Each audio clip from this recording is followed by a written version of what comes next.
السلام عليكم ورحمة الله وبركاته. الحمد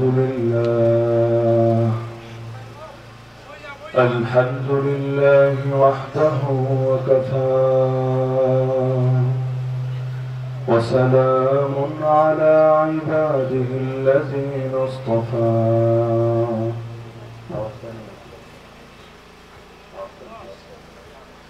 أما بعد فأعوذ بالله من الشيطان الرجيم.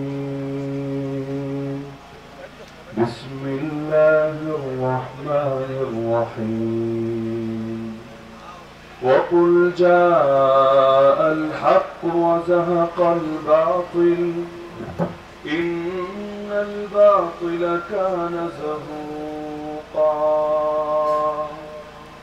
وقال النبي صلى الله تعالى عليه وسلم: رأس الأمر الإسلام وعموده الصلاة وذروة سنامه الجهاد.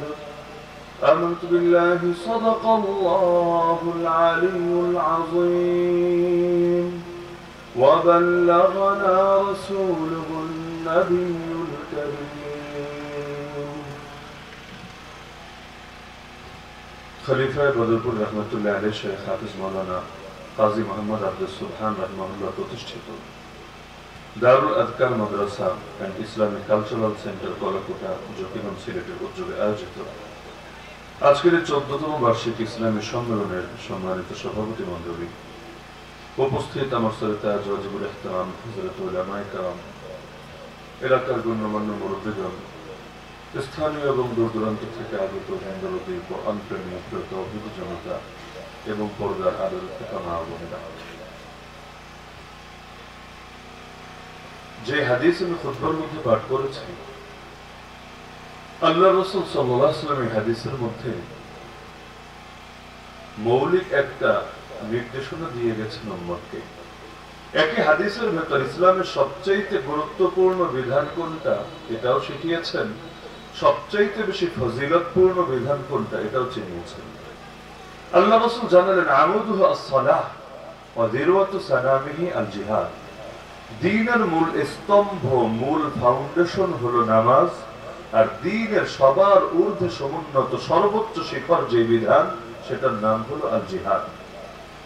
দ্বীনের মূল স্তম্ভ নামাজ এত বেশি গুরুত্বপূর্ণ, এটাকে আল্লাহ এবং তার রাসূল বানিয়েছেন যে একজন মানুষ সে নামাজ পড়বে না এই আলাদা তো বাদে নিয়মিত জামাতে শরীক থাকবে না। সাহাবায়ে কেরাম রাদিয়াল্লাহু আনহুর জামানায় যদি এমনটা হতো, তারা বলেন যে আমরা এটাকে মুনাফিকি মনে করতাম। কাউকে যদি আমরা ফজরের নামাজে আর এশার নামাজে জামাতে উপস্থিত না পেতাম, আমরা তার ব্যাপারে মুনাফিকের আশঙ্কা করতাম। এমনকি আল্লাহ রাসূল বলেন, আমার দিল চায় আমি বেলালকে বলি, বেলাল তুমি ইকামত দাও, এরপর আমি মদিনার ঘরগুলোতে একটা চক্কর মারি।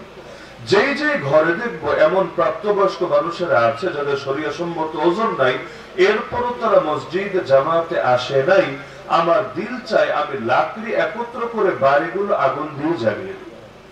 কিন্তু জ্বালাই না শুধুমাত্র এই কারণে যেগুলোর ভেতরে নারী আর শিশু আছে, যদি ঘর জ্বালিয়ে দেই তাদের ভোগান্তি হবে, বিড়ম্বনা হবে, শুধুমাত্র এই কারণে জ্বালাই না, দিল চাই এইরকম লোকদের বাড়ি রাখারই কোনো অর্থ হয় না, এগুলোকে আমি জ্বালিয়ে পুড়িয়ে ভস্ম করে দেবো, ছাই করে দেবো। এমনকি আল্লাহ রাসূল জানিয়েছেন, লা সালাতা লিজারিল মসজিদ ইল্লা ফিল মসজিদ। মসজিদের নিকটে যার ঘর, তার নামাজ কামিল হবে না যদি মসজিদে সে নামাজ আদায় না করে। এমনকি ইচ্ছাকৃত ভাবে যে নামাজ ছেড়ে দেয়, ত্যাগ করে, মান তারাকা সালাতা মুতাআম্মিদান ফাকাদ কাফারা, রাসূল জানিয়ে দিয়েছেন সে একটা কুফরি কাজ করলো। এই কাজ কোন মুসলমানের সামনে যায় এমন কোন কাজ হয়নি, কাফেরদের মতো একটা কাজ করলো। দুনিয়ার মধ্যেও দেখা যায় কারো কল যদি রিসিভ না করেন সে মাইন্ডে নাই, সে রাগ করে। একবার, দুবার, 5 বার, 10 বার মানুষ যদি দেখে বারবার কল দেওয়ার পর রেসপন্স নাই, যে কেউ এটার কারণে ক্ষুব্ধ হয়, এটাকে নিজের জন্য একটা অপমানের বিষয় হিসেবে দেখে।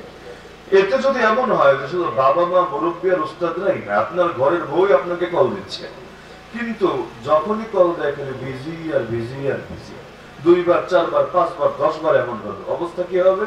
আজকে বাড়িতে যাওয়ার পরে টের পাবেন যে অবস্থা কি হবে। রাতের বেলা আপনার ঠিকভাবে ঘুমাতে পারবেন কিনা, খেতে পারবেন কিনা, এটাই সন্দেহ আছে।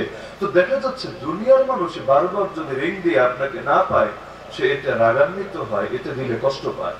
তো রব্বুল আলামিনের পক্ষ থেকেও তো মুয়াজ্জিন ডেইলি অন্তত 5 বার আমাদেরকে কল দেয়।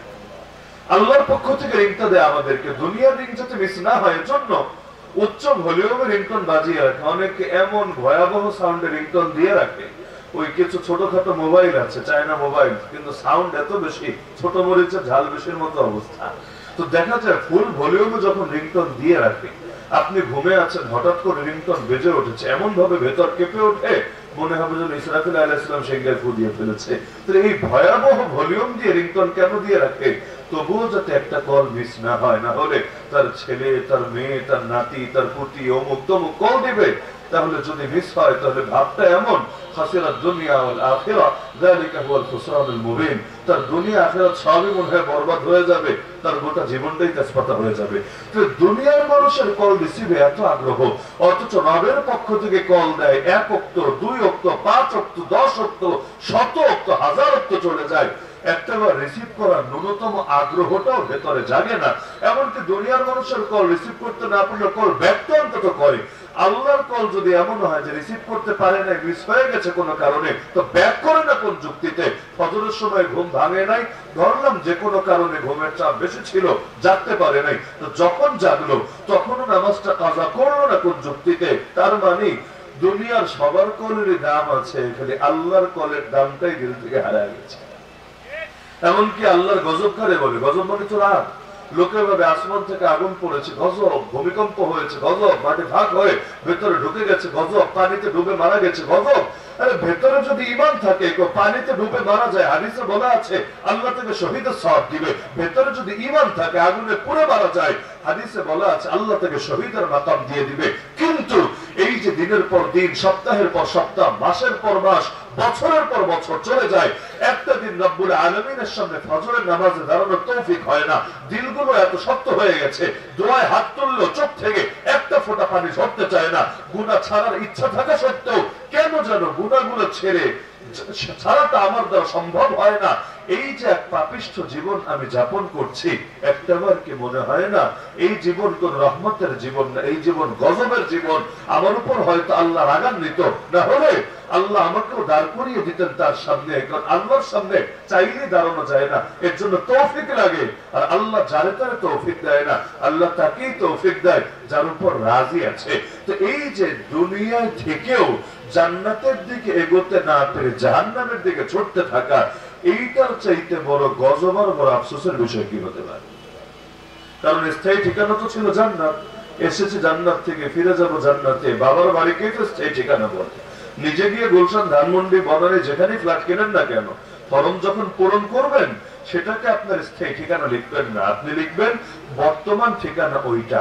স্থায়ী ঠিকানা লিখবেন এই কলাকুটা, জকিগঞ্জ। যদিও বছরে একদিনও হয়তো আসেন না, 5 বছরে 2 বারও হয়তো আসা পড়ে না, তারপরও এটাকেই লিখবেন স্থায়ী ঠিকানা। কারণ মানুষ এটাই ভাবে যে আমি যেটা করেছি এটা তো অস্থায়ী, বাপের বাড়ি যেটা ওইটাই আমার স্থায়ী, মূল ভিটে বাড়ি।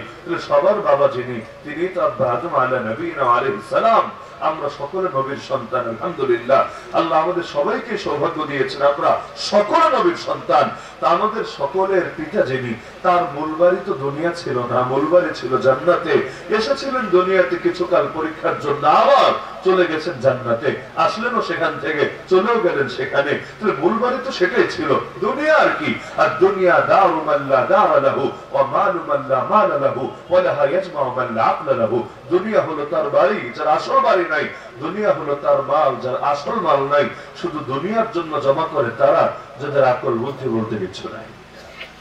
তো এই নামাজটা এতটা গুরুত্বপূর্ণ ছিল। আমিরুল মুমিনিন ওমর রাদিয়াল্লাহু আনহু তিনি ইমামতি করছেন, আল্লাহু আকবার বলে নামাজ শুরু করলেন। এখন আলহামদুলিল্লাহ যেতে পারেন নাই, মাত্র সানার মধ্যে আছেন, সুবহানাকাল্লাহুম্মা ওয়া বিহামদিকা তাবারাকা ইসমুকা। এর মাঝেই এক আগুন পূজারী মুশরিক ঢুকে গেল মসজিদের ভেতরে। ঢুকেই হাতের মধ্যে একটা ছুরি ছিল। ওমর রাদিয়াল্লাহু আনহু তো নামাজে, সাহাবীরা পেছনে বিশাল জামাত। সে কিছু বুঝে ওঠার আগে, কেউ কিছু টের পাওয়ার আগে ছুরিটা নিয়ে একের পর এক আঘাত করে বসলো আমিরুল মুমিনিন ওমর ইবনে খাত্তাব রাদিয়াল্লাহু আনহুর উপরে। সর্বশেষ আঘাতটা ছিল এতটা ভয়াবহ, নাভির নিচে তল পেটে পুরো ছুরিটা ঢুকিয়ে দিল, পুরোটা। ওমর রাদিয়াল্লাহু আনহু অবস্থায় একদম দরদর করে রক্ত গড়িয়ে বের হতে লাগলো।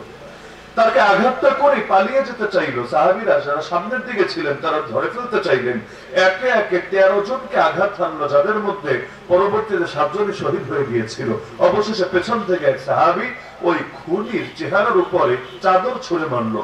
এবার সামনে আর কিছু দেখতে পেল না, ওই সাহাবী পেছন থেকে ধরে ওকে ওই জায়গায় হত্যা করে ফেললো। না হলে আরো যে কয়জনকে হত্যা করবে আল্লাহ ভালো জানে। তো ওমর রাদিয়াল্লাহু আনহু এই অবস্থায়, যখন তার গা থেকে অনেকগুলো জখম হয়েছে, দর করে রক্ত গড়িয়ে পড়ছে, ওই অবস্থায়ও তিনি সবার নামাজটা নষ্ট না করিয়ে বরঞ্চ তার বরাবর পেছনে যে ছিল তাকে ইশারা দিলেন, তুমি আসো, নামাজের হাল ধরো, ইমামতি করতে থাকো। নিচের অবস্থায় বেশিক্ষণ থাকতে পারলেন না, অজ্ঞান হয়ে বেহুশ হয়ে লুটিয়ে পড়লেন। যখন নামাজ শেষ করা হলো, জামাত শেষ হলো, আর জামাত এত লম্বা ছিল, পেছনে সাহাবীরা তারা টেরই পায় নাই যে সামনে এত বড় কাণ্ড ঘটে গেল। আর তাদের কাছে এতটুকু মনে হয়েছে যে অস্বাভাবিক কিছু একটা ঘটছে, কিন্তু কি যে ঘটেছে। এদিকে যে ওমর রাদিয়াল্লাহু আনহু সহ আরো 13 জনকে আঘাত করে কাউকে শহীদ বানিয়ে দিচ্ছে, কাউকে চরমভাবে জখমগ্রস্ত করছে, বলতেই পারে না, কারণ জামাতে মুসল্লির সংখ্যা এত বেশি ছিল। তো নামাজ শেষ হলো, এরপর সাহাবীরা ধরাধরি করে ওমর রাদিয়াল্লাহু আনহুকে বাড়ির ভেতর নিয়ে গেলেন। দীর্ঘ সময় পরে যখন তার হুঁশ ফিরলো, জ্ঞান ফেরার পরে প্রথম প্রশ্নটাই করলো, আসাল্লান নাস, তোমরা আমাকে বলো লোকেরা কি নামাজ পড়েছে? প্রথম প্রশ্ন। লোকেরা জবাব দিল, না আমি আমিরুল মুমিনিন, আপনি নিশ্চিন্ত থাকেন, মানুষ নামাজ পড়ে নিয়েছে। তিনি বললেন, তোরা জলদি আমাকেও উযু করো, আমিও নামাজ পড়বো। নামাজ তো শেষ করতে পারেনি, তার আগে তো আহত হয়েছে, আমাকে জলদি উযু করো, আমি নামাজ পড়বো। এইরকম ভয়াবহ অবস্থা, যে আঘাতে তিনি শহীদ হয়ে গিয়েছিলেন পরবর্তীতে, এই ভয়াবহ অবস্থায় তাকে উযু করানো হলো। তিনি সংক্ষিপ্ত ভাবে 2 রাকাত নামাজ পড়লেন। এরপর তার ঐতিহাসিক এক বাক্য বললেন, স্বর্ণের অক্ষরে লেখা রাখার মতো। তিনি বললেন, লা ইসলামা লিমান তারাকা সালাহ, যে ব্যক্তি নামাজ ত্যাগ করে, নামাজ ছেড়ে দেয়, তার কোন ইসলামই নাই। সে কোন মুখে নিজেকে মুসলমান দাবি করে? মুসলমান তো সে হবে যার নামাজ আছে। তো এই নামাজ ফাউন্ডেশন বাদ দিয়ে বিল্ডিং দাঁড় করাবে কিভাবে? আগে তো ফাউন্ডেশন লাগবে। এর জন্য নামাজের গুরুত্ব এত বেশি, এটার জন্য পাওয়ার প্রয়োগ করে, শক্তি প্রয়োগ করে নামাজ কায়েম করতে হবে। এজন্য আল্লাহ রাসূল বলেন, সরকারের 1 নম্বর কোরআনই আছে, খলিফার 1 নম্বর দায়িত্ব কি, মুসলমানদের রাষ্ট্রপ্রধানের 1 নম্বর দায়িত্ব কি, কোরআন বলে দিচ্ছে, আল্লাযীনা ইম্মাক্কান্নাহুম ফিল আরদ আকামুস সালাহ। আমার বান্দাদেরকে যদি পৃথিবীতে ক্ষমতা দেই, 1 নম্বর কাজ রাস্তা বানানো না, 1 নম্বর কাজ জনগণের থেকে কর সংগ্রহ করা না, 1 নম্বর কাজ এইটা সেইটা, এগুলো কিছু না। 1 নম্বর কাজ আকামুস সালাহ। আরে নিজে তো নামাজ এমনি পড়বে, সেটার নামাজ কায়েম করবে, নামাজ প্রতিষ্ঠিত করবে। কারণ শক্তি দিয়ে কি হবে? এই শক্তি দিয়ে যদি ইসলামের ভিত্তি দাঁড় করাতে না পারে, এই শক্তি দিয়ে যদি ইসলামের ফাউন্ডেশনকে স্থায়ী না রাখতে পারে, কি লাভ হবে শক্তি দিয়ে? কারণ শক্তি দিয়েছেন যিনি, শক্তির জন্য হিসাবও নেবেন তিনি। তো শক্তি ব্যয় করে নামাজকে বাধ্যতামূলক করবে। কিভাবে? নামাজের ব্যাপারে আইন থাকবে, আইন। প্রত্যেকটা মুসলমান, অমুসলিম বাদ, কিন্তু প্রত্যেকটা মুসলমানকে নামাজ পড়তে হবেই হবে। যে পড়বে না তাকে বিচারে আওতায় আনতে হবে। হানাফি মাযহাব মতে তাকে ধরে জেলে ঢুকায় দেওয়া হবে। আর ইমাম আহমদ বিন হাম্বল রাহিমাহুল্লাহর মতে এখানে জেলে না, যদি ইচ্ছাকৃত নামাজ ছেড়ে থাকে আর মুসলমানই নাই, ওকে ধরে মৃত্যুদণ্ডে দণ্ডিত করে দিতে হবে। হানাফি মাযহাব এবং অনেক ইমামের মতে একটু সহজতা আছে, সেটা হলো যে না, ওকে ধরে জেলে ঢুকায় দেওয়া হবে, পানিশমেন্ট দেওয়া হবে। যদি মুচলেখা দেয়, হুজুর এবারের মতো ছেড়ে দেয়, আমি নামাজ পড়বো, ঠিক আছে, তাকে ছেড়ে দেওয়া হবে। আর যদি সে এতে রাজি না হয়, যতদিন রাজি হবে না তাকে সেখানে উত্তম মেহমানদারি করা হবে। খাবারের মেহমানদারি না, মাঝে মাঝে অন্য মেহমানদারিও করা হবে। নামাজের সাথে তো দুশ্মনী কেন? কারণ সবকিছু ধারে কাটে না, কিছু ধারে কাটে, কিছু ধারে কাটে, বল প্রয়োগ করা লাগে। নবী যেখানে বলেছে, আরে যে সরকার না, দেশের অভিভাবক না, কিন্তু একটা ফ্যামিলির শাসক, অন্তত ফ্যামিলির অভিভাবক, যেমন আপনারা প্রায় সকলে। দেশ তো চালান না, কিন্তু ফ্যামিলি তো আপনিই চালান। 4 জন, 5 জন, 8 জন, 10 জন তো আপনার কথা শোনে। নবী বলে দিয়েছেন বাচ্চার বয়স 10 হলে নামাজ না পড়লে ওই বাচ্চার নামাজের জন্য পিটাতে বলেন নাই? এই হাদিস জানেন না এমন কেউ জ্যোতিগঞ্জে আছে? আমার মনে হয় না জ্যোতিগঞ্জে এমন কেউ থাকতে পারে যে নবীজির এই সুন্নতটা জানে না, এই উপদেশটা জানে না, যে বাচ্চার বয়স 10 হলে নামাজ না পড়লে তাকে পিটাতে হয়, তাকে মারতে হয়। এই মাইল জুলুমের মাইল না, এই মাইল মূলত মহাব্বতের মাইল। কেন? কারণ এই বয়সে, অথচ 10 বছরে নামাজ তার উপরে ফরজই হয়নি অধিকাংশ ক্ষেত্রে, তারপর এই বয়সেই যদি তাকে নামাজের সাথে অভ্যস্ত করে তুলতে পারে, যেদিন ফরজ হবে ইনশাআল্লাহ সুম্মা ইনশাআল্লাহ এক ওয়াক্ত নামাজও কাজা হবে না ইনশাআল্লাহ। কারণ নামাজের সাথে ছোটবেলা থেকে মহব্বত গড়ে উঠেছে। যেই জিনিস ছোটবেলা থেকে ভেতরে ঢোকে ওই জিনিস বুড়া হওয়ার পরেও থাকে। এখন থেকে মাত্র 3 দিন আগে চিটাগাং একটা মাহফিল ছিল হাটাজারি থানার ভেতরে। সেখানে যারা উপস্থিত ছিল এর মধ্যে এক ব্যক্তি 9 বারের সিআইপি, সিআইপি তো বুঝলেন, ভিআইপি সিআইপি, 9 বারের সিআইপি। আল্লাহ তাআলা তাকে সম্পদ দিয়েছে বহু, শুধু বাংলাদেশে না, বুর্জ খলিফাতেও তার নিজস্ব ফ্ল্যাট আছে, আবার আরব আমিরাত হোক, আবার কাতার হোক, আবার সৌদি আরব হোক, বিপুল পরিমাণ সম্পদ দিয়েছে। হাটাজারি, পটিয়া, মেখল, নানুপুর এমন কোন মাদ্রাসা নাই ওই চট্টগ্রামের মধ্যে বড় বড় প্রতিষ্ঠান যেখানে তার কয়েক কোটি টাকা ডোনেশন নেয়। আল্লাহর বান্দা নামাজ নিয়ে কথা হয়েছিল বয়ানের মধ্যে কিছু, সকালবেলা আমাকে নক দিল হোয়াটসঅ্যাপে, আমাকে বললো হুজুর একটা জিনিস আমার খুব ভালো লেগেছে, যে এই সুন্নতটা আমরা ভুলে গিয়েছি যে নামাজের জন্য শাসন করা এটা যে নবীজির একটা সুন্নাহ, এবং এই সুন্নাতটা হচ্ছে জিন্দা রাখা দরকার। জিন্দা রাখলে ঘরে ঘরে ইনশাআল্লাহ নামাজের পরিবেশটা কায়েম হবে, এটা তো ভুলে গিয়েছে। আমাকে বললো যে আমার বাবা, এখন তার বয়স 65, যে আমার বাবা ছোটবেলায় নামাজের ব্যাপারে এত করা ছিল, জেনারেল মানুষ কিন্তু এত আল্লাহওয়ালা ছিল, যে নামাজের ব্যাপারে আমাদেরকে বলে দিয়েছে শীতের দিনেও কোন ফজরের রক্তে যদি দেখি তোমরা ল্যাপ মুড়ি দিয়ে, কম্বল মুড়ি দিয়ে ঘুমিয়ে আছো, কিন্তু এদিকে মসজিদে জামাত চলছে, ইচ্ছাকৃত ভাবে তোমরা মসজিদে না গিয়ে বিছানায় শুয়ে আছো, যেদিন দেখবো সেদিন থেকেই তোমরা ত্যায্যপুত, ঘরে রাখবো না, ঘাড় ধাক্কা দিয়ে বের করে দেবো। তো বললো যে আমার বাবা ছিল আবার এক কথার মানুষ, অনেকে থাকে না যে কথা যা বলেছে দুনিয়া উল্টে যাবে কিন্তু তার কথা উল্টে যাবে না। অনেকে আছে এমনি বলতে অনেক কিছুই বলে, বাস্তবে করে না। তো সন্তানরাও তো বাপ মায়ের পালস বুঝে বুঝে তাদের আচরণটা বা তাদেরকে ওইভাবে ডিল করে, তো জানে যে বাপ যা বলেছে করেই ছাড়বে। বললো শুধু বাপের এই হুঁশিয়ারির কারণে আতঙ্কে ওই ছোটবেলায় ফজর নামাজ, বাকিগুলো তো আছে, ফজর নামাজও কাজা হবে, ফজর নামাজও জামাতে না গিয়ে বাসায় লুকায় লুকায় পড়বো, কল্পনায় আসে নাই। বললো যে এর বরকতে আল্লাহ এখনো এই বয়সে, 65 বছর বয়স, এখনো এই বয়সেও, যদিও বাপ নাই, মা আছে আলহামদুলিল্লাহ, কিন্তু তিনিও মোটামুটি শয্যাশায়ী, একদম খুব খারাপ অবস্থা, আল্লাহ তাআলা তাকে সুস্থ করে দিক। তো বললো যে এই বয়সে আলহামদুলিল্লাহ সুম্মা আলহামদুলিল্লাহ সুম্মা আলহামদুলিল্লাহ, এক রাতেও আর ফজর তো দূরের কথা, তাহাজ্জুদও মিস হয় না আলহামদুলিল্লাহ। ছোটবেলায় বাপে শাসন করে ফজরের গুরুত্ব দিলে ঢুকিয়ে দিয়েছে, আর এখন এই বয়সে এসেও তাহাজ্জুদ নিয়মিত করছে। এমনকি তার সাথী সঙ্গীরা আমাকে শুনিয়েছে যে আল্লাহ তার বান্দাকে এমন দুটো চোখ দিয়েছে, দোয়ায় হাত তুললেই এত কাদা কাঁদে, লম্বা দাড়ি, হুজুর দাড়ি চুয়ে চুয়ে পানি পড়তে থাকে। অবাক হয়ে গেলাম যে এটা তো যেন তেন নিয়ামত না। আল্লাহ রাসূল আল্লাহর কাছে দোয়া করতেন, আল্লাহুম্মা ইন্নী আসআলুকা আইনাইনি হাত্তালাতাইন তাসকিয়ানিল কলব বিযুরুফ আদ-দাম'i মিন খাশিয়াতিক ক্বাবলা আন তাকুনা আদ-দুমু'ু দাম'a ওয়াল আযরাসু জামরা। আল্লাহ আপনার কাছে এমন দুটো চোখ চাই যে দুটো চোখ অশ্রু ঝরাতে জানে, কাঁদতে পারে, আর দিলটাকে অশ্রু দিয়ে সিক্ত রাখে। ওই দিনের পূর্বে যেদিন চোখ থেকে আর পানি না রক্ত বের হবে, রক্ত আর মুখের মারিগুলো পর্যন্ত জ্বলন্ত অন্ধকারে পরিণত হবে, আল্লাহ ওই দিনের আগে এমন দুইটা চোখ দিয়ে দেন যে দুই চোখ আপনার ঘরে অনেক কাঁদতে জানে। এমনকি নবী জানিয়েছেন দুইটা চোখ এমন আল্লাহ জাহান্নামের উপর হারাম করে দিয়েছে। এর মধ্যে এক চোখ হলো আইনুন বাকাত মিন খাশিয়াতিল্লাহ, যেই চোখ আল্লাহর ভয়ে কাঁদে, আর 2 নম্বর আইনুন বাকাত তাহরুসু ফি সাবিলিল্লাহ, যেই চোখ আল্লাহর ভয়ে, আল্লাহর রাস্তায় জিহাদের ময়দানে রাতে পাহারাদারি করে। তো ওই যে পাহারাদারি করে যেই চোখ, আর আল্লাহর ভয়ে অশ্রু ঝরায় যেই চোখ, এই চোখকে আল্লাহ জাহান্নামে দিবে না, এই চোখ ওয়ালারও আল্লাহ জাহান্নামে ফেলবে না। তাহলে ছোটবেলায় শাসনের কি ফজিলত! তাহলে ওই 7 বছরের থেকে আদেশ আর 10 বছর থেকে মাইল, শুধু জুমার জন্য না, ঈদের জন্য না, নামাজ তো সবই। মুরু আওলাদাকুম বিসসালাহ ওয়া হুম আবনাউ সাবঈ সিনিন ওয়াদরিবুহুম আলাইহা ওয়া হুম আবনাউ আশরিন। তো এই যে নামাজের জন্য শাসনের গুরুত্ব, দেশের সরকার না হতে পারলাম, ফ্যামিলিটা তো পেরেছি, আমার ফ্যামিলিতেই তো নামাজ কায়েম রাখতে পারি নাই, কি জবাব দিব আল্লাহর কাছে? ওয়া'মুর আহলাকা বিসসালাহ ওয়াসতাবির আলাইহা। ফ্যামিলিকে নামাজের আদেশ দেন এবং নিজেও নামাজের উপর জমে যান।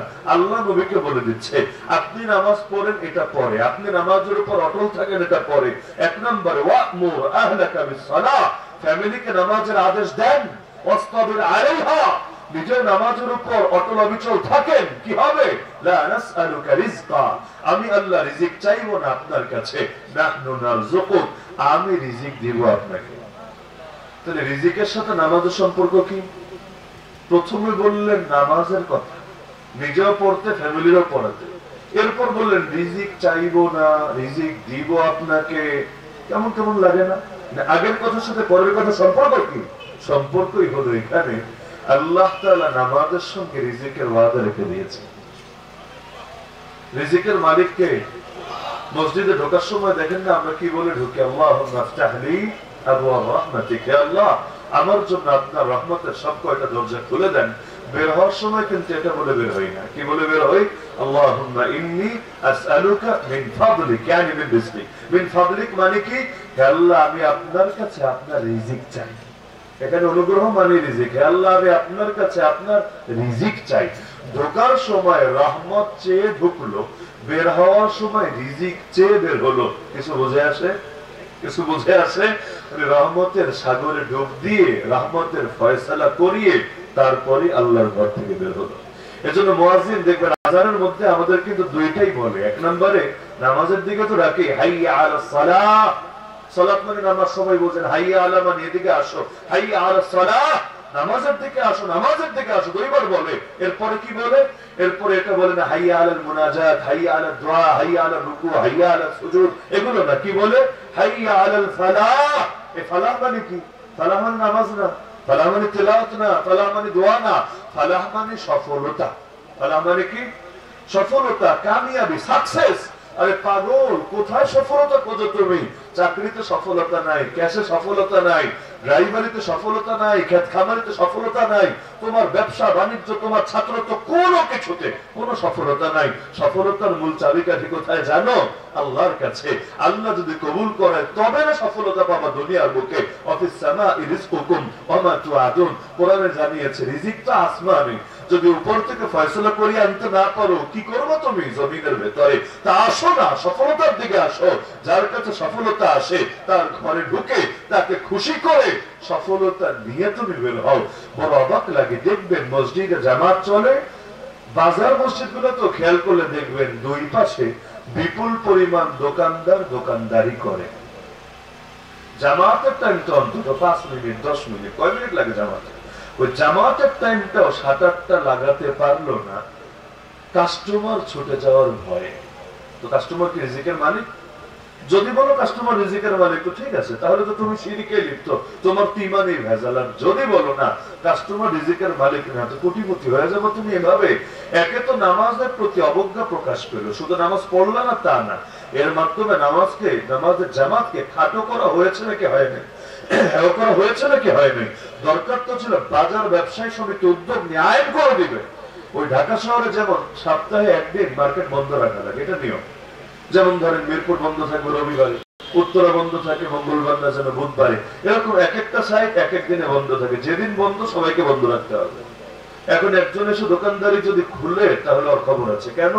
যে আমরা সবাই এই দিন হলিডে উদযাপন করবো, আমরা ছুটি কাটাবো, আর তুই একা আমাদের সবার কাস্টমার ভাগায় নিবি না, তাহলে তো তোর জন্য আমাদের বিরাট লস হবে, আমরা কেউ ছুটি কাটাতে পারবো না। এই জন্য নিজে তো ব্যবসা করবো না, কাউরে করতেও দিব না, একদম হাড্ডাহাড্ডি কঠিন আইন। কিন্তু দেখা যায় ছুটির ব্যাপারে আইন করতে পারে, নামাজের ব্যাপারে আইন করতে পারে। দরকার ছিল জামাতের টাইমে যেই দোকান খোলা থাকবে ওর সাথে আমাদের সম্পর্ক শেষ, ওরে আমরা চিনি, আমাদের কেউ না। কারণ এতটুকু ভদ্রতা দেখাতে যে পারে না, ফজরে তো দোকান খোলাই থাকে না, বাকি কয়েক ওয়াক্ত, ওই কয়েক ওয়াক্ত সব মিলালে আধা ঘন্টাও হবে না। জামাত চলে কয় মিনিট? যোহর আসর মাগরিব এসে সবগুলো যদি মিলান দেখা যাবে হয়তো আধা ঘন্টা হয় নাই, মানে শুধু জামাতের টাইমটা। এতটুকু তুই স্যাক্রিফাইস করতে পারলি না, তুই নিজেরে আল্লাহর বান্দা দাবি করিস কোন? তো নামাজ কায়েম রাখা দরকার আছে নাকি নাই? আছে নাকি নাই? এমনকি আমাদের রাজনীতিও নামাজ কায়েমের জন্য, কারণ এই আয়াত থেকে তো এটাই প্রমাণিত। ক্ষমতায় গিয়ে কি করবে? আকামুস সালাত, সালাত কায়েম করবে। তো সালাত কায়েম এটা হলো লক্ষ্য, আর রাজনীতি আর ক্ষমতা হলো সিঁড়ি, মানে উপলক্ষ। উপলক্ষ, রাজনীতি মূল লক্ষ্য না, ক্ষমতা মূল লক্ষ্য না। ক্ষমতার দরকার কি জন্য? কারণ সবাই ওয়াজ নসিহতে মানুষ হয়, সবাই শুধু দাওয়াত দিলেই কাজে আসে না, বরঞ্চ কিছু মানুষকে শক্তি দিয়ে মানুষ বানাতে হয়। ওই বাচ্চারা যেমন পিটায় পিটায় নামাজি বানাতে হয় অনেক ক্ষেত্রে, একইভাবে দেশেও বহুত মানুষ থাকে, ওদেরকে যতই মাহফিল করে ওয়াজ করেন ওগুলো নামাজি হবে না, ওদেরকে আইন করে করে নামাজি বানাতে হয়। এজন্য রাজনীতি ও দাওয়াতের অন্তর্ভুক্ত। কেন? কারণ এর মাধ্যমেও সমাজের মধ্যে নামাজ কায়েমের পরিবেশ তৈরি হয়।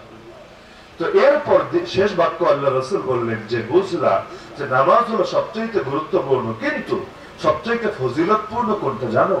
সবচাইতে বেশি ফজিলতের বিধান কোনটা জানো? ওয়াযিরওয়াতু সানামি আল জিহাদ। ইসলামের সবার উপরে, পাহাড়ের উপরে, সবার উপরে যে শিখর, এটাকে বলে যিরওয়াতু সিনাম, যিরওয়াতু সানাম।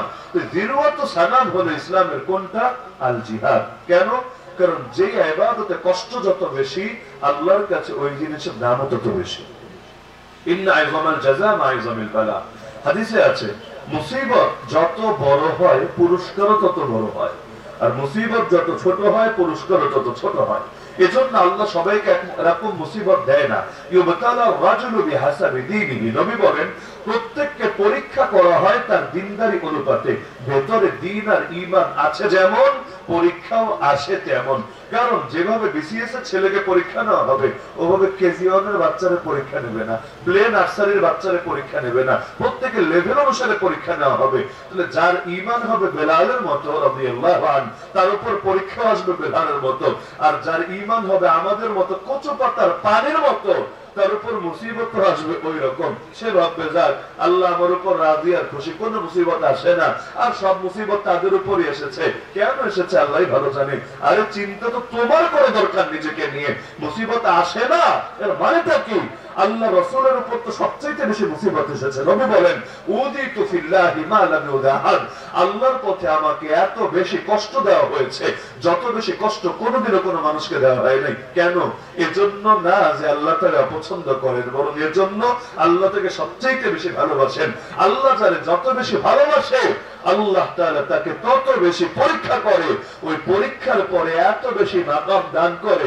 আর আপনি চিন্তা করেন আমার জন্য ইয়া বড় মাকাম রেডি করে রেখেছে। আমলের যে অবস্থা, তা দিয়ে এতটুকু মাকামও পাওয়ার হকদার হই না আমরা। হকদার তো দূরের কথা, মানে ওইটার ধারে কাছে যাওয়ার মতো আমাদের অবস্থা থাকে না।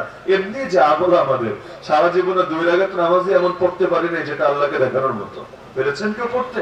জীবনে একটা সিজদা দিতে পারি না যে সিজদা নবীর মতো তো হবেই না, অন্তত সাধারণ কোন সাহাবীর মতো পারলাম কি জীবনে। তা আল্লাহ তো চায় বিশাল বড় মাকাম দিবে, তা আমার তো বহু পথ বাকি। তা আল্লাহ তাআলা সবকিছু তো আর আমার আমলের দ্বারা হচ্ছে না। এজন্য আল্লাহ কিছু মুসিবত দিয়ে দিয়ে আগায় নেওয়ার ব্যবস্থা করে। এজন্য হাদিসে আছে মুমিন বান্দার সঙ্গে বিপদ লেগেই থাকে, লেগেই থাকে, লেগেই থাকে। অবশেষে সে আল্লাহর সামনে যখন দাঁড়ায়, এমন অবস্থায় দাঁড়ায় তার আমল নামায় একটা গুনাহ বাকি থাকে না। এজন্য মৃত্যুর সময় যন্ত্রণা হয়। কেন? এই যন্ত্রণা মুমিনেরও হয়, ঈমানদারও হয়। কেন হয়? এজন্য না যে আল্লাহ তাআলা ঘৃণা করে, বরং এজন্য যে আল্লাহ তাআলা ওই যে জীবনে টুকটাক কিছু গুনাহ টুনাহ অনেক সময় থেকে যায়, আল্লাহ এগুলো মাফ করানোর ব্যবস্থা করে। এমনকি কবর রাখার পরে মুমিনদের ক্ষেত্রেও কবর একটা চাপ দেয়। যেমন আল্লাহ রাসূল সাল্লাল্লাহু আলাইহি ওয়াসাল্লাম সাদ বিন মুআয রাদিয়াল্লাহু আনহুর বেলায় বলেন যে তার মৃত্যুতে রহমানের আরশ পর্যন্ত কেঁপে উঠেছে। ইহতাজ আরশুর রহমান বিমাউতি সাদ বিন মুআয হাদা আল্লাযী তাহাররাকা লাহুল আরশ। এর জন্য আরশ পর্যন্ত কেঁপে উঠেছে, আরশও কষ্ট পেয়েছে তার মৃত্যুতে। কিন্তু নবী বলেন তার উপরও তার কবরকে সংকীর্ণ করে দেওয়া হয়েছে। কবর তাকে একটা চাপ দিয়েছে, এরপর কবরকে আবার প্রশস্ত করে দেওয়া হয়েছে। এই চাপ কেন দেয়? মুহাদ্দিসিন ইকরাম 2টা ব্যাখ্যা করেছেন। 1 নম্বর ব্যাখ্যা হলো আমরা যেহেতু মাটি থেকেই তৈরি হয়েছি, মিনহা খালাকনাকুম ওয়া ফিহা নুঈদুকুম ওয়ামিনহা নুখরিজুকুম তারাতান উখরা। তো মাটির ছেলে মাটির কাছে ফিরে গেছে, দীর্ঘদিন পর মায়ের কাছেও যদি সন্তান ফিরে আসে, মা বুকে জড়ায় নেয়, বাচ্চা কতকাল পর তোরে দেখলাম কাছে। তো মাটির থেকেই তো সৃষ্টি, আবার মাটির কোলে চলে গেলাম, মাটিও একটা মহব্বতে আলিঙ্গন করে, কে রে দোস্ত এতকাল কই কই ছিলি, তোরে তো দেখাশোনাই পাই নাই, খালি দূরে দূরেই তুই ছিলি, কতদিন পর তোরে পাইলাম, একটা মহব্বতের আলিঙ্গন করে আর কি। এটা কষ্ট দেওয়ার জন্য না, বরঞ্চ এটা মহব্বতের আলিঙ্গন। কিন্তু অনেকে আছে আলিঙ্গন করলে একটু চাপ না দিলে তার ভালো লাগে। কিছু দোস্ত আছে পাগলা দোস্ত, এমন ভাবে একটা চাপ দিবে মানে আপনার হাড্ডি কড়বড় করে উঠবে, মানে আপনার যাতে মনে থাকে যার সাথে আপনার একবার মহানকে করে তৌফিক হয়েছে। তো এখন কবর চাপটা দেয়, একটু জোরে করেই দেন, অনেকদিন পর পেয়েছে তো দীর্ঘদিন মিস করেছে, এজন্য এমন একটা চাপ দেয় যাতে তার মনে থাকে। আর দ্বিতীয় ব্যাখ্যা হলো ওই যে জীবনে মৃত্যু যন্ত্রণার পর টুকটাক 2-4টা গুণা বাকি থাকতে পারে, আর একটু দিয়ে দিল যাতে করে ওইটাও ঝরে যায় তার জীবন থেকে, আর যাতে কোনো আযাব ভোগ করতে না হয়, আর যাতে কোনো শাস্তি তাকে পেতে না হয়। এজন্য তো হাদিসে আছে জ্বর হলেও গুনাহ মাফ হয়ে যায়, যা হয় সব কিছুতে গুনাহ মাফ হয়ে যায়। এমনকি আব্দুল্লাহ বিন মাসউদ রাদিয়াল্লাহু আনহু বলেন, নবীজির কাছে গেলাম, গিয়ে দেখলাম তার অনেক জ্বর। আমি বললাম, ইয়া রাসূলুল্লাহ ইন্নাকা লা তুআকু আকান শাদীদা, আপনার তো প্রচন্ড জ্বর দেখা যাচ্ছে। আল্লাহ রাসূল বললেন, হ্যাঁ তোমাদের দুইজনের যেমন জ্বর হয় আমার একার তেমন জ্বর হয়। তিনি অবাক হয়ে বলেন, কেন ইয়া রাসূলুল্লাহ, এটা কি এজন্য যে ইন্না লাকা আজরাইন, আপনার জন্য সওয়াবও ডাবল, আপনার জন্য প্রতিদানও দ্বিগুণ, এজন্য আপনার জ্বরের মাত্রাও বেশি? নবী বলেন, হ্যাঁ বিষয়টা এমনই। তার মানে রবের পক্ষ থেকে যা আসে বান্দার জন্য হাদিয়া হিসেবে আসে। এমনকি এক পকেটে মোবাইল রেখেছেন বলে আরেক পকেটে হাত ঢুকিয়েছিলেন, পরে আবার ওই পকেটে ঢোকালেন, এই যে অতিরিক্ত কষ্টটুকু হলো, এর বিনিময়েও আপনার গুনাহ মাফ হয়ে গেল। এজন্য অসুস্থ হলে মন খারাপ করবেন না, এটাও নেয়ামত। জ্বর আসলে অনেকে বা বিভিন্ন ক্ষেত্রে দেখা যায় অনেকে এটাকে খারাপ মনে করে, অশুভ মনে করে, না, রবের পক্ষ থেকে নেয়ামত। হ্যাঁ দোয়া করতে পারেন, আল্লাহ এক নেয়ামতকে আরেক নেয়ামত দ্বারা বদলায় দাও, কিন্তু তাই বলে এটাকে খারাপ ভাবার কিছু নাই, কারণ আল্লাহ যা দিয়েছেন প্রতিটা জিনিস আমাদের জন্য রহমত। তো বলছিলাম সবচাইতে ফজিলতপূর্ণ আমল জিহাদ। কেন? কারণ জিহাদের জন্য কষ্ট বেশি, যেই কাজে কষ্ট বেশি আল্লাহর কাছে ওই কাজের প্রতিদান তত বেশি। তো জিহাদ যেহেতু কষ্টকর, সহজ বান্দা রাজি হতে চায় না। কোরআনে আল্লাহ বলে দিয়েছেন, যেই আয়াতে জিহাদ ফরজ জানিয়েছেন, একই আয়াতে জিহাদ যে কতটা কষ্টকর বান্দার জন্য এটাও বুঝিয়ে দিয়েছেন। কুতিবা আলাইকুমুল কিতাল ওয়া হুয়া কুরহুল লাকুম, বান্দা তোদের উপর যুদ্ধকে ফরজ করে দেওয়া হয়েছে, কিন্তু শোন এটা তোদের কাছে কুরহুন। কুরহুন মানে কি? কেউ অনুবাদ করতে পারে অপছন্দনীয়, কিন্তু না, এই কুরহুন অপছন্দনীয় না। কুরহুনের আরো সুন্দর একটা অনুবাদ দাঁড় করানো যাবে এখানে, সেটা হলো হামালাতহু উম্মুহু কুরহান ওয়া ওয়াদাতহু কুরহা। একজন মা সন্তানকে যে গর্ভে ধারণ করে, এতে তার যেই পরিমাণ কষ্ট হয়, এটা আপনারা কোত্থেকে বুঝবেন কি পরিমাণ কষ্ট হয়? নারীদেরকে জিজ্ঞাসা করেন, সন্তানদের যে পেটে ধারণ করে কি কষ্টটা তার হয়, ওই কষ্টটা বোঝানোর জন্য আল্লাহ আরবি শব্দ ব্যবহার করেছেন কুরহুন। শব্দটা মাথায় মনে রাখতে পারেন, কুরহুন। এরপরে সেই মা যখন সন্তানকে জন্ম দেয়, হামালাতহু উম্মুহু কুরহা ওয়া ওয়াদাতহু কুরহা, এই সন্তানকে জন্ম দিতে কি কষ্ট হয়? যদি নরমাল ডেলিভারি হয়, সিজার না। আর যে সময় কোরআন নাজিল হয় ওই সময় দুনিয়াতে সিজার কল্পনা করা যেত নাকি? তো দেখা যায় এই যে বাচ্চারা যে জন্ম দেয়, এতে তার যে কষ্ট হয়, আপনাকে ধরে দুইটা হাড্ডি যদি ভেঙে দেই, এতে যতটুকু যন্ত্রণা হবে একজন নারীর সন্তান জন্ম দিতে এর চাইতেও বেশি যন্ত্রণা হয়। আল্লাহ আমাদের মায়েদের উপর রহমতের বারিধারা বর্ষণ করে। তো এই যে তার কষ্টটা হয়, এই কষ্টটা বোঝানোর জন্য আল্লাহ একই শব্দ ব্যবহার করেছেন, কুরহুন। ওই জিহাদের বেলায় আল্লাহ ওই শব্দটাই বললেন, এত শব্দ থাকতে ওইটাই বললেন, বান্দা জিহাদও তো ফরজ তোদের জন্য, তো জিহাদটাও তোদের কাছে কুরহুন, মানে বড় কষ্টকর, বড় কষ্টকর। বাচ্চা জন্ম দেওয়া যেমন কষ্টকর, তোদের কাছে জিহাদের বিধানটা হয়ে গেছে এমন কষ্টকর। কিন্তু তারপর কষ্ট হওয়ার পর তোরা চালায় যা। কেন? আল্লাহকে খুশি করার জন্য। বান্দা কষ্ট করবে না তো কে করবে? আরে দুনিয়ার মানুষই তো দুনিয়ার মানুষকে খুশি করার জন্য কষ্ট করে, আল্লাহর খুশি করার জন্য কষ্ট করবে না কোন দুঃখে? তো অন্যায় থাকবে যতদিন, অন্যায়ের বিরুদ্ধে জিহাদও চলবে ততদিন। যতদিন নফস আছে নফসের বিরুদ্ধে জিহাদ চলবে, যতদিন শয়তান আছে শয়তানের বিরুদ্ধে জিহাদ চলবে, যতদিন বাতিল আছে বাতিলের বিরুদ্ধে জিহাদ চলবে, যতদিন ফিতনা আছে ফিতনার বিরুদ্ধে জিহাদ চলবে। ওয়াকাতিলুহুম হাত্তা লা তাকুনা ফিতনা, আল্লাহ বলে দিয়েছেন ওদের বিরুদ্ধে লড়াই লড়াই চালিয়ে যাও যতদিন ফিতনা নির্মূল না হয়। কথা উল্টান, তার মানে যখন ফিতনা নির্মূল হবে, পৃথিবী থেকে ফিতনা হারা যাবে, জিহাদের প্রয়োজন থাকবে না। যেমন দাজ্জাল ধ্বংস হওয়ার পর দুনিয়াতে আর যুদ্ধ করা লাগবে না। কেন? কুফরের সর্বশেষ ফিতনাটাও বিদায় হয়েছে, ব্যাস আর লড়াইয়ের কি প্রয়োজন আছে? তো দেখা যায় যে যতদিন পর্যন্ত ফিতনা থাকবে তার বিরুদ্ধে জান দিয়ে, মাল দিয়ে, হাত দিয়ে, কলম দিয়ে, জবান দিয়ে, এক এক সময় এক একটা দিয়ে লড়াই চালিয়ে যেতে হবেই হবে। যে যত বেশি লড়াই অবদান রাখবে, দিন কায়েমে যার অবদান যত বেশি হবে, আল্লাহর কাছে তার মাকাম আর তার মর্যাদা তত বেশি আসবে। এজন্য সাহাবী দেখেন না, শহীদ হওয়ার আগে আফসোস করে তাকে ফেলে দেওয়া হবে এমন একটা ড্যাগের ভেতরে, যে ড্যাগের ভেতরে তেল টকবক করে ফুটছে। কিছুক্ষণ আগে তার দুই সাথীকে এখানে নিক্ষেপ করা হয়েছে, একজন প্রাণ নিয়ে ফিরে আসে নাই, দুজন জায়গার উপরে শহীদ হয়ে গেছে। এবার তার পালা, তাকে ফেলা হবে, তিনি সেনাপতি। শেষ সময়ে বাদশা লক্ষ্য করছে যে তার চোখ বেয়ে যে সাহাবীকে ফেলা হবে, তার দুই চোখ বেয়ে পানি গড়িয়ে গড়িয়ে পড়ছে। বাদশা তো দেখে অবাক। বাদশা বলে, কি রে, তোর এত মারলাম তাও গলাতে পারলাম না, এত লোভ দেখালাম তাতেও কোনো কাজ হলো না, এখন কাঁদিস কেন?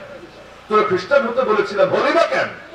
তুই যদি খ্রিস্টান হয়ে যাস, আমার দলে চলে আসিস, তাহলে তোর দ্বারা আমার অনেক লাভ হবে, তোর মতো যোগ্য সেনাপতি কম আছে, আমার দলে আসলে আমার বহু লাভ হবে। ঠিক আছে, বুঝেছি, এতক্ষণ মাইরে কাজ হয় নাই, লোভে কাজ হয় নাই, কিন্তু এখন চোখের সামনে মৃত্যু দেখে ভয় পাচ্ছিস, এজন্য কাঁদছিস। থাক, বাদ দে, কান্নাকাটির দরকার নেই। যা যা অফার দিয়েছিলাম সব তোরে দিব, তুই খ্রিস্টান হ, তুই মুহাম্মাদের ধর্ম ত্যাগ কর। নাউযুবিল্লাহ।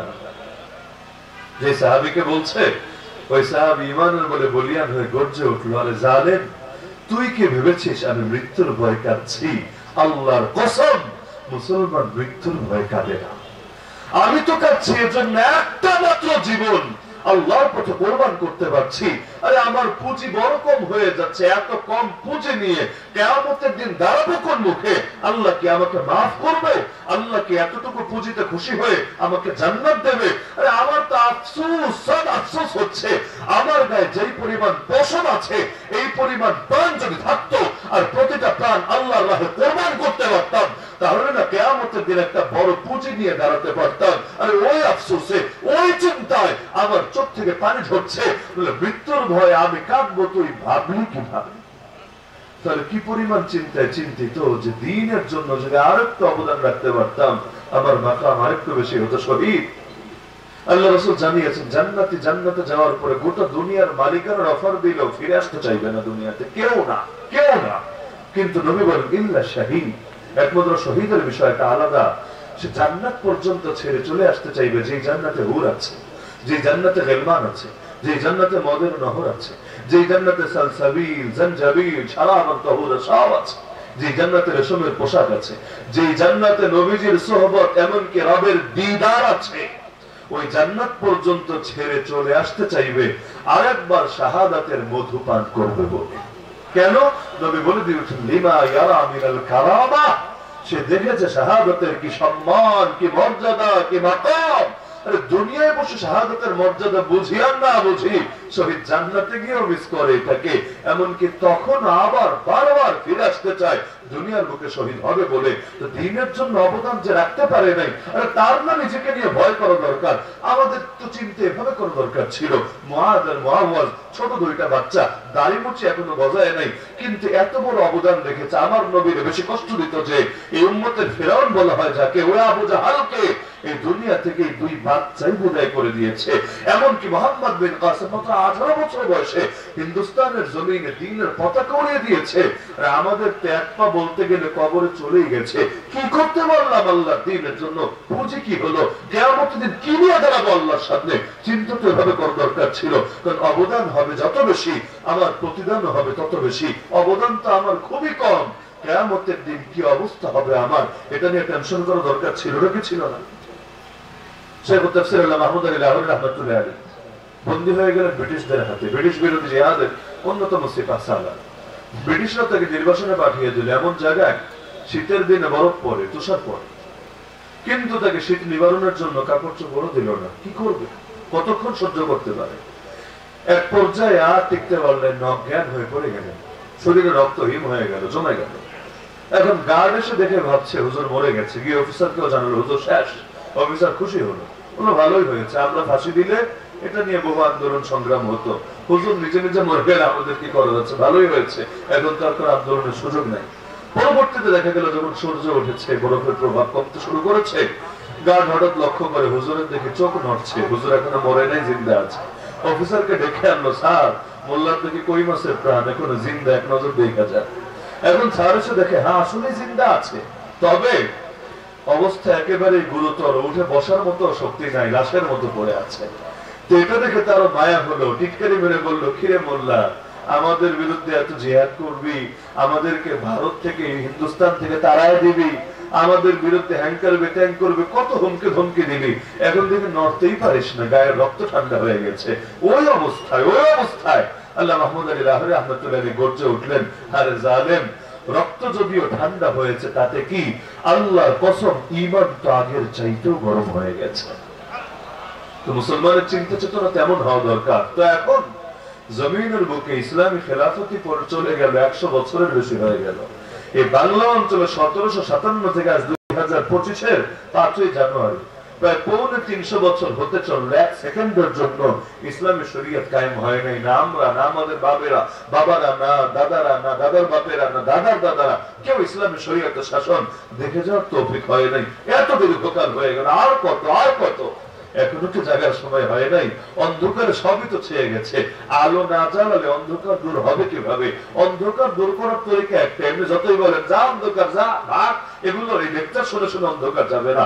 অন্ধকার দূর করতে চাইলে আলো জ্বালাতে হবে, যখনই আলো জ্বলবে অন্ধকার দূর হবে। জুলুমের অন্ধকার, দুর্নীতির অন্ধকার, দুঃশাসনের অন্ধকার, সুদের অন্ধকার, ঘুষের অন্ধকার, জিনার অন্ধকার, কাদিয়ানীদের কোলে তুলে নাচার অন্ধকার, কত কত কত কত অন্ধকার দিয়ে পুরো দেশটা ভরে গেছে, দুনিয়ার অধিকাংশ অঞ্চল ভরে গেছে। এগুলোর বিরুদ্ধে যদি লড়াই করে আল্লাহ জমিনে দ্বীনের বাতি জ্বালাতে না পারি, কিয়ামতের দিন আল্লাহর সামনে দাঁড়াবো কোন মুখ নিয়ে? সাহাবীটা এক জীবন দেওয়ার সময় আফসোস করে যাচ্ছে, আরে পুঁজি বড় কম হচ্ছে, আমাদের তো পুঁজি তো জিরো। এই 14 কোটি মুসলমান থাকে যেই দেশে, ওই দেশে আজও পতিতালয় খোলা থাকে। 14 কোটি মুসলমান থাকে যেই দেশে, ওই দেশে স্বাধীনতার 53 বছর পরও আজও অর্থনীতির মূল মেরুদণ্ড সুদ হয়ে থাকে। আর 14 কোটি মুসলমান থাকে যেই দেশে, ওই দেশে আজও নবীর দুশমন কাদিয়ানীরা মুসলমান পরিচয় ধারণ করে বুক ফুলিয়ে চলাফেরা করে। 14 কোটি মুসলমান থাকে যেই দেশে, ওই দেশে পর্যন্ত নবীর গালি দেওয়ার দুঃসাহস দেখাতে পারে।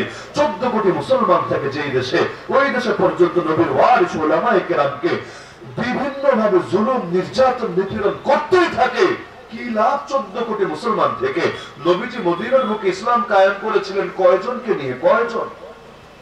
কাজের লোক বেশি লাগে না, কিন্তু যারা থাকে প্রত্যেকে অ্যাক্টিভ, প্রত্যেকে এক একজন আগুন। নবী যাদের নিয়ে ইসলাম কায়েম করেছিলেন, বিশ্বাস করেন এদের সংখ্যা জকিগঞ্জের মোট মুসলমানের 100 ভাগের 1 ভাগও এর চেয়ে কম।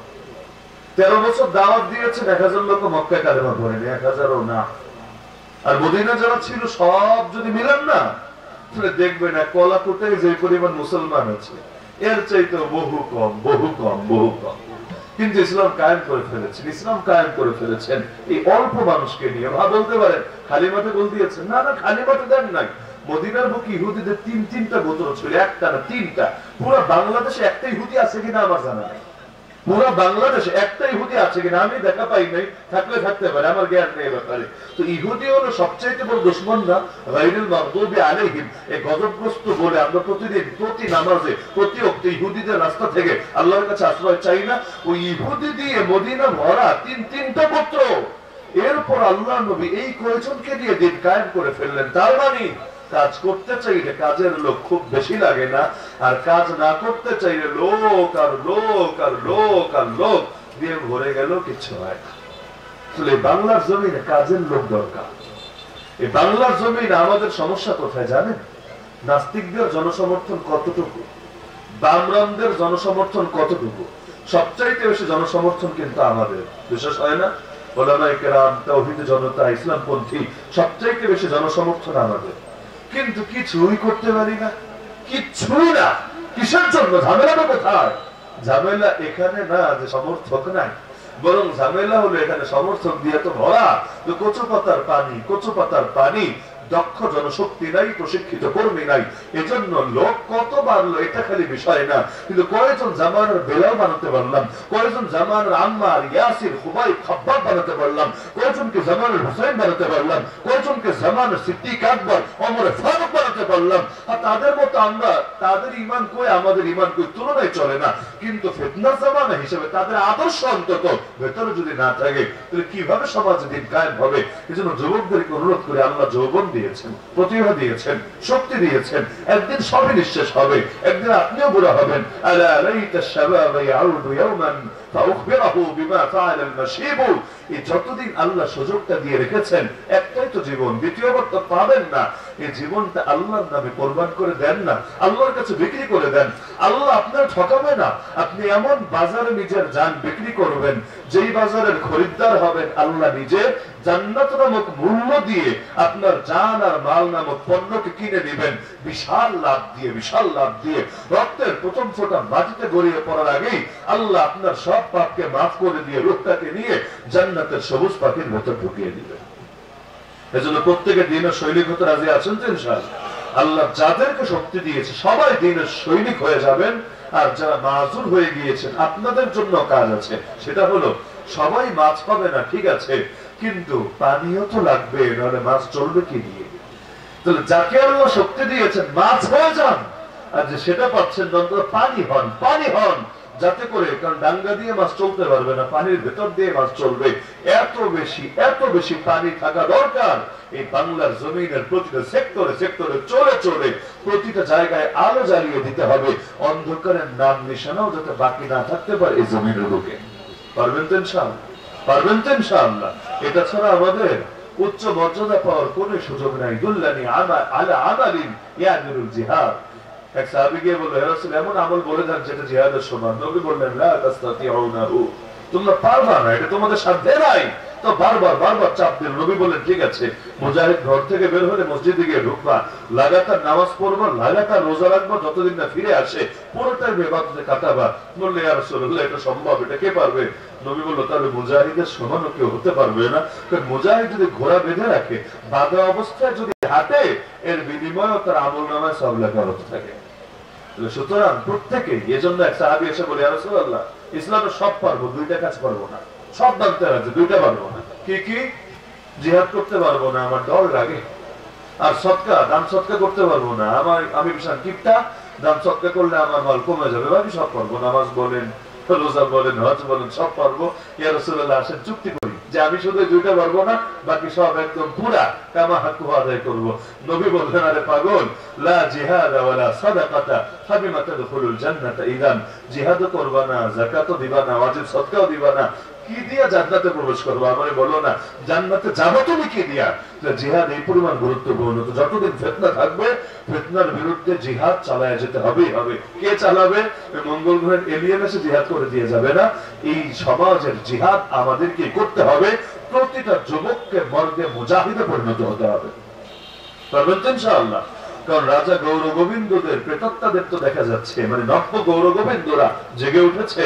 শাহজালালরা যদি ময়দানে না নামে, তাহলে অন্ধকার দূর হবে কিভাবে? গৌর গোবিন্দ যেহেতু নামতে পারে, তাহলে শাহজালাল নতুন হয়ে নামা দরকার আছে নাকি নাই?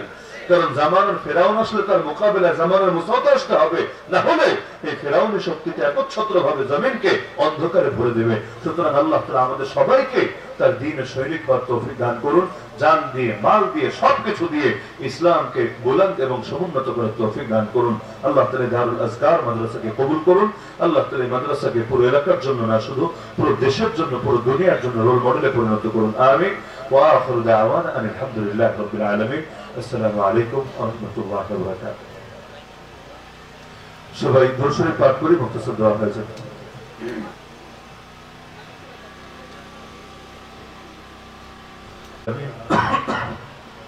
والصلاة والسلام على سيد المرسلين وعلى آله وأصحابه أجمعين.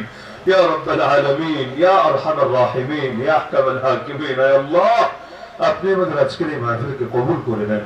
আয় আল্লাহ, আপনি আমাদের জিন্দেগির তামাম গুনাহ খাতাগুলোকে মাফ করে দেন। আয় আল্লাহ আমাদের মা বাবা আপনজন আত্মীয় স্বজন যারা কবরে শুয়ে আছেন প্রত্যেকের কবরকে জান্নাতুল ফেরদাউসের বাগান বানিয়ে দেন। আয় আল্লাহ আমাদের যে মুরব্বীরা এখনো জীবিত আছেন তাদেরকে নেক হায়াত দান করেন। আমাদের মধ্যে যারা অসুস্থ সবাইকে শেফায়ে কামিল আজিল নসিব করেন। যারা ঋণগ্রস্ত সবাইকে ঋণ পরিশোধের তৌফিক দান করেন। যে যে মুসিবতে আটকে আছে আল্লাহ সকলের মুসিবতকে দূর করেন। প্রত্যেকের পরিবারে সুখ শান্তি রহমত বরকত দান করেন। আয় আল্লাহ নামাজ এবং জিহাদ যত বিধানকে আঁকড়ে থাকার তৌফিক দান করেন। আয় আল্লাহ এই মাদ্রাসাকে আপনি কবুল করে নেন। মাদ্রাসার যাবতীয় প্রয়োজন গায়বী খাজানা থেকে পূরণ করে দেন। আয় আল্লাহ এই মাদ্রাসার দিকে আপনার বান্দাদের দিলকে ঝুঁকায় দেন। এই মাদ্রাসার প্রতিটা শিক্ষার্থীকে হাক্কানি রাব্বানি হাফেজ আলিম মুবাল্লিগ মুজাহিদ দাঈ হিসেবে কবুল করে নেন। আয় আল্লাহ যারা দান সৎকার করেছে আয় আল্লাহ তাদের প্রতিটা পয়সাকে আপনি কবুল করে নেন। যে যে নিয়তে দান করেছে প্রত্যেকের দিলের নেক মাকসাদকে পূরণ করে নেন। আয় আল্লাহ আপনার বান্দারা প্রবাসে থেকেও এই দ্বীনি প্রতিষ্ঠানের খেদমত আঞ্জাম দিয়ে যাচ্ছে। আয় আল্লাহ তাদের প্রবাস জীবনকে সুখময় বরকতময় বানিয়ে দেন। আয় আল্লাহ এই প্রতিষ্ঠানকে পুরো এলাকার জন্য হেদায়েতের মার্কাজ বানায় দেন। আয় আল্লাহ এখান থেকে এমন নূর ছড়ায় দেন যে নূরে এই এলাকা থেকে সমস্ত ধরনের অন্ধকার দূর হয়ে যায়। শিরকের অন্ধকার, বেদাতের অন্ধকার, জাহেলিয়াতের অন্ধকার, আল্লাহ সব অন্ধকার দূর হয়ে পুরো সমাজটাই নূরে নূরানি হয়ে যায়। সেই তৌফিক দান করেন। আল্লাহ আমাদের দিলগুলোকে আপনার মহব্বত, আপনার নবীজির মহব্বত, নবীজি সাহাবীদের মহব্বত, আহলে বাইতের মহব্বত দিয়ে পরিপূর্ণ করে দেন। আল্লাহ ঈমান নিয়ে বাচ্চার ঈমান নিয়ে মরার কালেমা জপতে জপতে শেষ নিঃশ্বাস ত্যাগ করার তৌফিক দান করেন। আল্লাহ আমি পাপীকে শাহাদাত নসিব করেন। আমার সাথে যারা আমিন বলছে সবাইকে শাহাদাত নসিব করেন। রক্তের শেষ বিন্দুটুকু জমিনে ঢেলে আপনার জমিনে যদি ইসলামকে বলান করে যেতে পারে সেই তৌফিক আমাদের সবাইকে দান করেন। সুবহান রাব্বিকা রাব্বিল ইজ্জাতি আম্মা ইয়াসিফুন ওয়া সালামুন আলাল মুরসালিন ওয়ালহামদুলিল্লাহি রাব্বিল আলামিন বিরহমাতিকা ইয়া আরহামার রাহিমিন।